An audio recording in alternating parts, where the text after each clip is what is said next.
What up, YouTube? So I wanted to share a few things with you guys. Right now I'm on a cut. It's been probably about 4 weeks in now. Um, Started out probably about 158, 159, and I'm cut down right now. I weighed in this morning 148, so about 10 pounds. Pretty much all fat, pretty clean cut, and just want to share with you guys kind of some tips and things that I would recommend when you're doing a cut, when you're trying to lean down and shred. First thing being, you have to count your calories. If you want to succeed in dieting, you can't just wing it. You need to be able to track your calories. You need to know what's going into your body, and you also need to track your output. So what exercise or cardio you're doing, you need to track your metabolic output. One of the apps I found very useful for that is MyFitnessPal. A lot of the YouTubers use it. Just Google MyFitnessPal or search in the App Store. The nice thing I like about the app is it allows you to track pretty much anything you would just pick up at any store. So you can just go and eat whatever you'd normally eat, and really quickly within a couple days you'll mess up you'll eat some stuff you shouldn't have eaten, and the consequence of that will be you won't have any calories left for the rest of the day.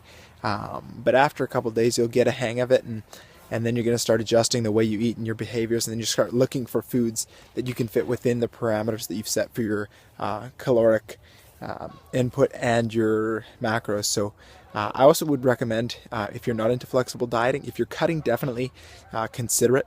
It's going to be a lot easier to track your protein, your fats, and your carbohydrates, and especially you're going to want to watch those fats and carbohydrates, but specifically you want to make sure that you're limiting your carbohydrate intake, but don't cut it down too much. If you cut it down too much too fast, what's going to happen is you're going to peak on your diet. You're going to peak too early, and then you're going to find it really challenging. Like if you drop right down to 100 carbs week one of your cut, your body's going to get used to that, and you can't really drop further down from that. So I always recommend cutting, like cut a bit. Say if you're consuming like 200 grams of carbs, probably, to be honest, most people are probably closer to 300 if you're not tracking your macros, but say you're 300 carbs, 400 carbs, just cut 50 carbs. Just cut 50 carbs for a week, and the next week drop that again, and just progressively drop the carbs. And as you're doing that, you're also going to want to introduce more cardio and exercise, because that's going to assist you as well. But make sure you're gradual in that cut.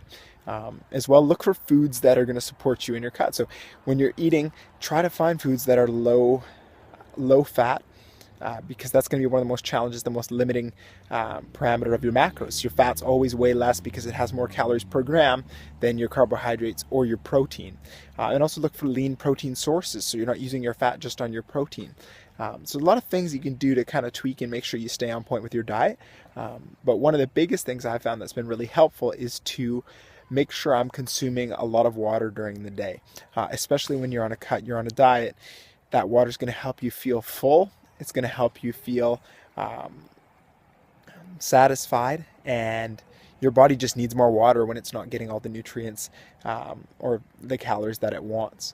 Also, make sure you're hitting your micronutrients. So yeah, you may hit your carbs, your fats, and your proteins, but make sure you're including vegetables in that.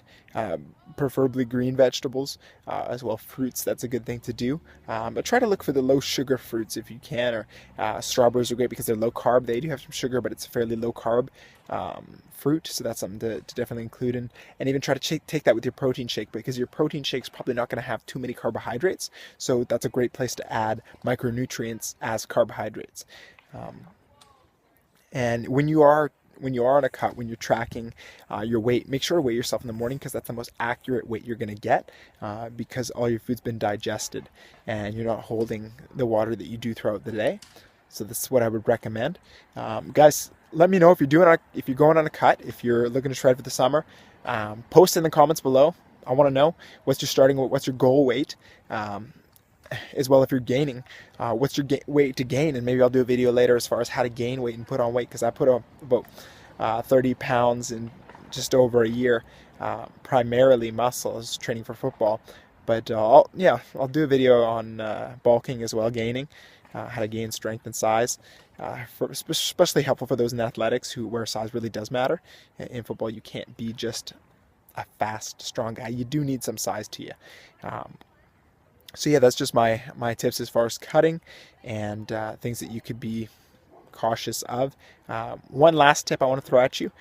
So the weekend comes, you're never going to stick 100% to your diet. So you got to plan for the weekends. So use your cheat day or your refeed day for a Saturday or a Sunday when you know you're going to be out.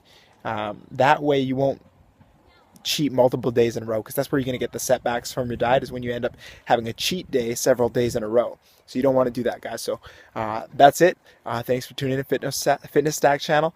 Subscribe right now. Hit the subscribe button. I'm gonna put a subscribe right there up in that corner there. So subscribe. I'll try to keep hitting you with content. I'm trying to put out more content for you guys. If you haven't checked out the website yet, please do. FitnessStack.com. We just loaded up the flip belt, which is a great accessory to support you in your fitness goals, especially if you're cutting, if you're doing a lot of cardio. We just launched the flip belt, great accessory for running. I don't know if any of you use the armbands, but one of the things I found when I've used armbands is it's a bit of a pain when you're running, because you can't get that same arm drive that you usually do. Well, this really solves that problem, and it also is going to help you as far as carrying all the things that you need practically, like your phone, your keys, your wallet, driver's license. It's going to carry that for you. So take a look at it, FitnessStack.com. Right now, till the end of the month, I'm offering free shipping. All you got to do is like us on Facebook, Twitter, or join the email list. It's all there on the website. So just go to FitnessStack.com, pick up a flip belt, start hitting that cardio, start your summer's cuts. Thanks, guys. FitnessStack out.